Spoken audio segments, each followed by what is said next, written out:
Daniel Padilla may bago ng nililigawan na sobrang yaman, mas maganda kay Catherine Bernardo. Usap-usapan ngayon sa ilang mga social media platforms at ilang mga entertainment news sites ang mga bali-balita patungkol sa pagkakaroon ng bagong nililigawan ng aktor na si Daniel Padilla. Ayon sa mga lumalabas na balita, ang bagong babae ni Daniel Padilla ay nakatira sa Batangas. Mas mayaman at mas maganda rin umano ito kaysa sa ex-girlfriend ng aktor na si Catherine Bernardo. Hanggang ngayon ay patuloy pa rin ang pananahimik ng aktor na si Daniel Padilla sa mga usapin patungkol sa kanyang love life. Hindi rin nagbibigay ng anumang pahayag ang aktor hinggil sa nangyaring hiwalayan nila ng kanyang longtime girlfriend na si Catherine Bernardo matapos ang mahigit isang dekada nilang relasyon. Sa ngayon ay makikitang inaabala ni Daniel Padilla ang kanyang sarili sa kanyang mga negosyo at sa kanyang trabaho sa industriya ng showbiz. Gayunpaman, hindi pa rin naiiwasan na mapasama sa mga intriga ang pangalan ng aktor. Lalo pat patuloy pa ring pinagtatalunan ng ilang mga netizens kung sino ang totoong nag-initiate ng kanilang hiwalayan ni Catherine Bernardo.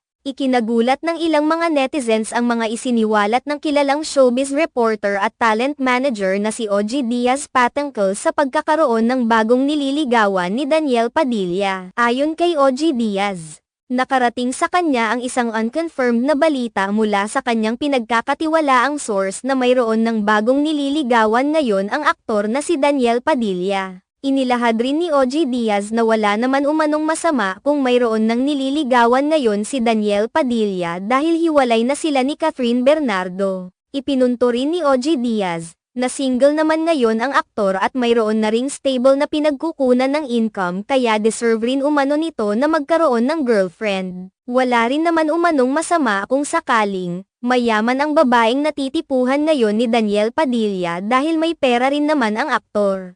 Mula sa kanyang mga negosyo at kinikita bilang isang celebrity. Sa ngayon ay hindi pa isiniwalat ni OG Diaz ang pagkakakilanlan ng babaeng kinahuhumalingan ngayon ni Daniel Padilla. Samantala, nagbigay naman ng komento ang ilang mga tagahanga ng aktor kung saan inilahad nila na patas lamang kung sakaling magkaroon na ng bagong girlfriend si Daniel Padilla dahil mayroon na rin namang bagong manliligaw si Catherine Bernardo.